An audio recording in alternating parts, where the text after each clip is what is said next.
What's up, my fellow outcasts, and welcome back to my channel. If you're new here, which I'm guessing the majority of you are, go ahead and hit the sub. It's free and it's pretty damn easy.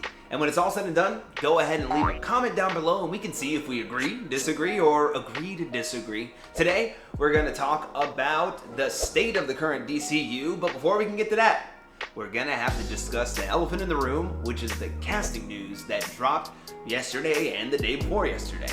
The more casting news that starts to drop for this film, the taller of an order it seems that James Gunn is cooking up for himself. Why do I say that? Well, they just cast Isabella Merced as Hawkgirl, Nathan Fillion as Gardner Green Lantern, so one of the Green Lanterns, not the two that are going to be involved in the Max show. Last but not least, Mr. Terrific, Eddie Kathaji, I believe is how you say his name. Eddie Kathaji? So that's about right? Yeah. Yeah, Eddie Kathaji as Mr. Terrific. So we have Superman, make us care about him and understand him, and you're replacing Henry Cavill, so that's already a tall order in and of itself to replace him and set him up as the main Superman of this new universe. And it's gonna have Hawkgirl, Mr. Terrific, Gardner Green Lantern, and then they announced that Anthony Carrigan is going to be playing Metamorpho, which is a great character, one of my favorite characters. He was great in Young Justice, and I'm sure he's gonna be great here. That being said, James Gunn keeps reassuring us that this is gonna be a Superman movie first. It's gonna be about Superman and Lois. Those are still the main protagonists of this film. And this is the first film of the new DCU. And I understand, this is already an established DCU in a world where heroes already inhabit it. They already inhabit it, they're already established, they've been around for years on end, and Superman is just one of the many. But this is called Superman Legacy. James Gunn tells us that it's because he wants to show the dichotomy between Clark Kent at the Daily Planet with Lois, Jimmy, and Perry, and then he wants to show us Superman, that dual life that he leads, and Superman dealing with the metahumans in his life and creatures and paranormal guys that he deals with. I get that, right? When I heard that, it made me go, why couldn't you use Henry again? Seeing how this is already an established character and he already knows what he's doing and he's been Superman for a while, so he's not learning how to use his powers. He knows exactly what he's doing. He already has metahuman friends, so that means he's been around for quite a bit. He's like, I think he said he's like a couple years in at the Daily Planet or just starting off at the Daily Planet, so it could be a matter of months. Could be there for a matter of years. It's really up in the air. Yeah, it just feels like he wrote this character a little bit younger just so he could kind of bring on his own Superman and kind of restart and get rid of the stench of the DCEU, all of those crappy films that came out. Like, personally, I'm a big fan of the Snyder trilogy. I think those films are wonderful.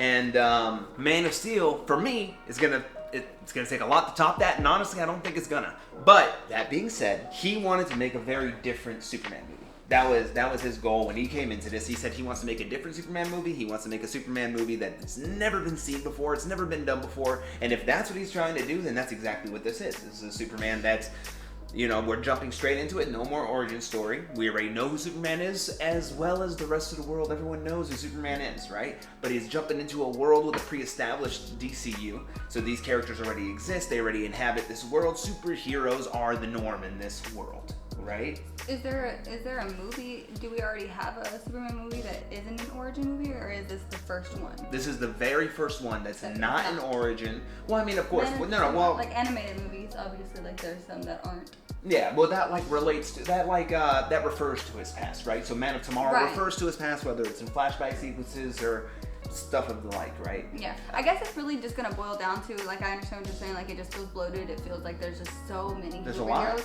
that it doesn't feel like a Superman film. I guess for me, what it boils down to is figuring out, or whenever they do announce the villain. Yeah. That to me is what's going to kind of help me figure out how he's gonna play all these, superheroes into this movie. Yeah. Because, like, if you think about it, like, he does work at the Daily Planet. Obviously, that's probably where he gets most of his news. But you could also see where, the Daily Planet is a world news source. So, I mean, I'm sure that all of these other superheroes... So he has his ear to the ground. He sees what's going on. Right, no, I'm saying, like, there's probably other journalists and other stories being published about these other superheroes. And then with the new, whoever the villain is, whoever he's going up against, or the I think it's going to be Brainiac. that would mean, you know... Which would be a major villain, right? So that's a major villain that he would need help from his other metahuman buddies to take down. Yeah. So that would make sense. And also, the official Superman page said, read the comics that inspired the movie. And it's All-Star Superman, Superman Birthright, and Superman Brainiac. So Superman Brainiac is one of them. So, yeah, well, I mean, I've already read them, but yeah, you're gonna have some homework, darling. So, yeah, so I'm assuming it's, I thought it would be Brainiac just from the get-go, because I feel like that is the kind of level of threat that we need right now, especially for a Superman movie, and I believe that was gonna be the villain if we had a Man of Steel 2, which I would still pay good money and give up my left testicle to see Henry Cavill's Superman fighting Brainiac. Oh my god, especially... Personally, I hope that if it is Brainiac, I hope that he looks just like he did in the show Krypton, because he looked menacing, terrifying.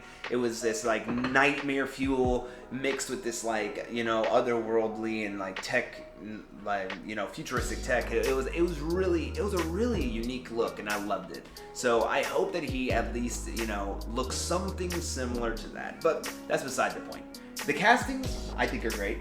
Nathan Fillion as Guy Gardner, Green Lantern. I would have personally went younger for Guy Gardner, because, you know, he's this young, brash, arrogant Green Lantern, and, you know, he's quick with the tongue, and he loves talking shit, and I love that, and he's such a cool character. But he's going older by getting Nathan Fillion, which kind of tells me that maybe he's gonna die sometime down the line. James Gunn said that. I mean, he looks pretty great for his age. Yeah, for sure. But like, think about it. All of these characters that he wants around for like a long period of time, he's making young. But like is he Hawkgirl, saying that? like Eddie Kadeji, like. But is he saying that these characters are, you know, just for this film, or is he saying these are the characters for the DCU? Because in my mind, I was thinking, okay, if they're just for this film, if this film is basically him, you know, just a couple years into being Superman, like these characters might grow as well. So maybe, you know, they could end up being recast or whatever down the line as they make new films, you know. So since, you know, Hawkgirl is still young, but you know, across the entire DCU, these characters are for film. Yes, he said this is the first film of the new canon of the DCU. So everyone that's introduced in this film those are the characters for now until however long the DCU lasts. Right. I mean, we could also bring up that, you know, he's been responding to fans asking, how is this a Superman film? How is this, you know, going to play, you know, out? Because it does feel like there's so many characters in this.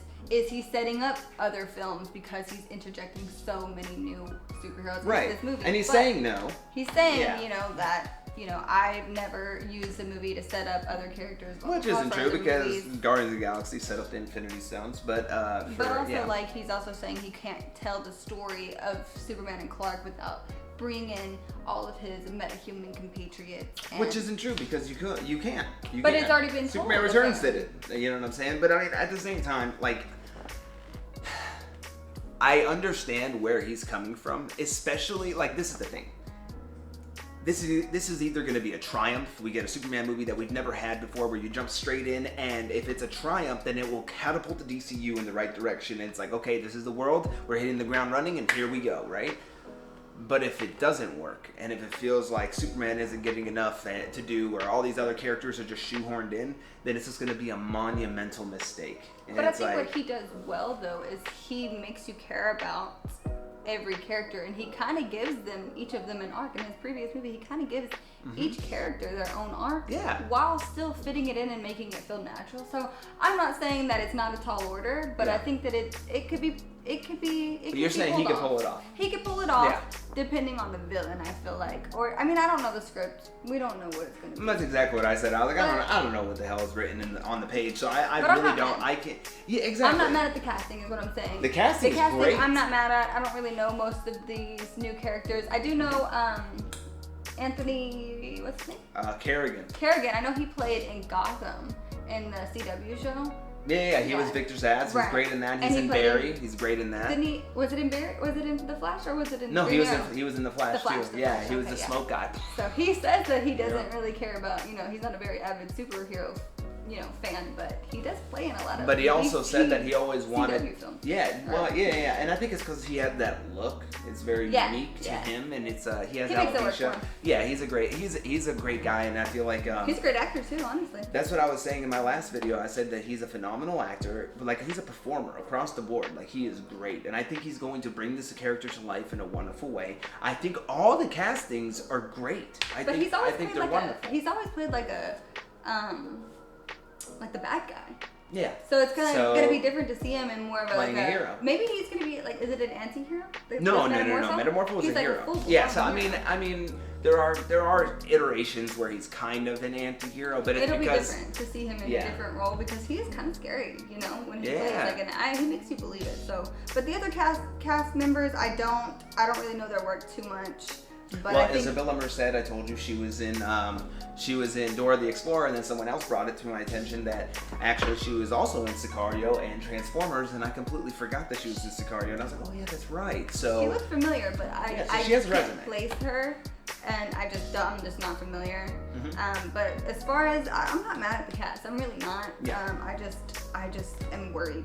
That at the end of the day, I'm just exactly. worried. And it's like I understand what James Gunn's trying to do. He wants these younger actors and actresses so that way they can grow into the role and become these characters. So that way we know them as Superman or Hawkgirl or Lois Lane, and you're not confusing with anything else. Especially because this universe, if it's successful, is going to take up a lot of their time, and they're going to be in many different projects. They're going to be in many different installments.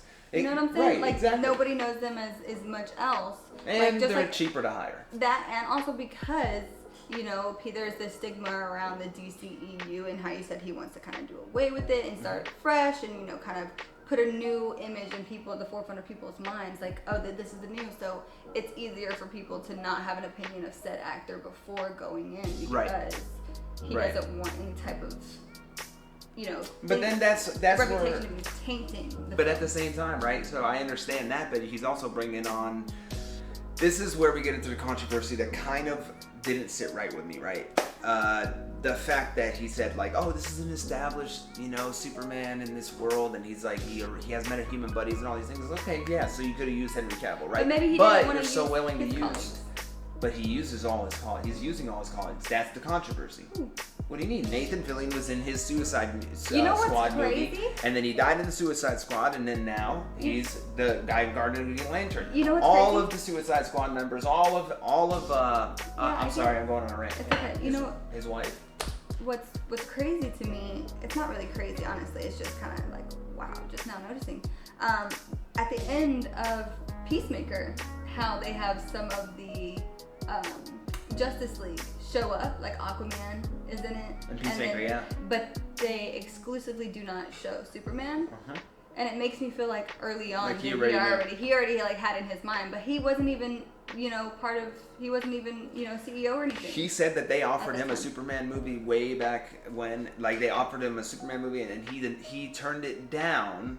So because he wasn't ready to make it, and he was like, I just don't have a good take for it. Right. But apparently, then he came out and said that it's been in development for a while. He contradicted himself for a while, which kind of makes him seem sneaky. It kind of pisses me off. It kind of makes him seem slimy and sneaky. Yeah.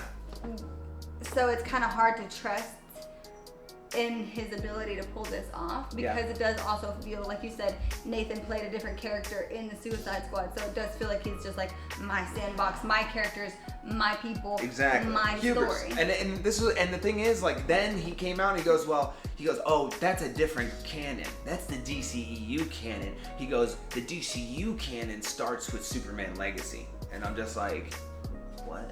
Well, technically Creature Commandos, but the first movie that's added to the canon is going to be that. So everything that we see in that movie is added to this new canon. So I think that, I think that it's a tall order. Mm-hmm. This is a lot that you have to accomplish, introducing us to this new Superman, making us care about this new Superman, making us care about this new Lois Lane, setting up the stakes and setting up, who they are and what they're about. Good girl. Her did so good. Good girl. My dog took a shit.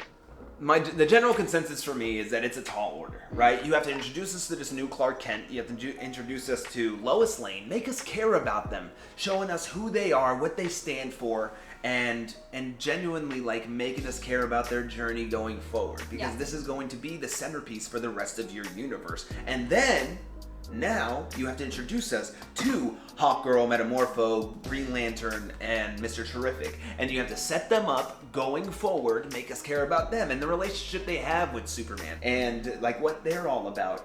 And then you have to introduce your villain, make him more than just a mustache-twirling villain, and make him actually have ambitions and make him have reasoning and make it feel as though like, oh, this is a real credible threat. He's not just your villain of the week. This is actually a good villain. Because you don't want to fall into that Marvel trap where it's always a bad guy that doesn't mean shit. You know, except for like the handful like Killmonger and Thanos. You know, Zod was a great villain. Why? Because you understood why he was doing what he was doing. And not from the Superman 2 film, but from Man of Steel. You understood why Zod was doing what he was doing. That's what made him a good villain. So you have to do all these things and establish this new universe that you're building all in one film. And it's like, it's starting to feel more like a Justice League Unlimited film rather than just a Superman film. It's starting to feel like a JSA film featuring Superman, you know? And it's like, yeah. And a part of me makes me feel it's because he wants to ensure that this movie makes more than Man of Steel did. Because Man of Steel made almost $700 million at the box office, and that was the beginning of a new universe, right? Yeah. And it was poorly received by critics, but fans loved it. A lot of fans loved it. And of course, there's always the couple people who are like, it's too dark or it's too gritty. And it's like, listen, that's your prerogative. You can feel however you feel about it. I think that it was a perfect representation of Superman for our time in the real world and exactly how he would be in the real world. And I love that. And we're going to talk about that in our Man of Steel review. But final thoughts? Honestly, I mean, I agree with you. I think that the DCU is definitely dependent on this movie, and I hope that he does well. Me too. That's it. That's it. All right. You heard it here, folks. So put your comments down below. Let me know how you feel about the casting news and how you feel about the DCU going forward. I am trying to be optimistic and have hope, and I really hope that it delivers, and this movie has a lot to achieve and a lot that it has to prove. So hopefully it can do that, and hopefully it can give us what we, the fans, have been clamoring for a very long time. See you guys later. Over and out.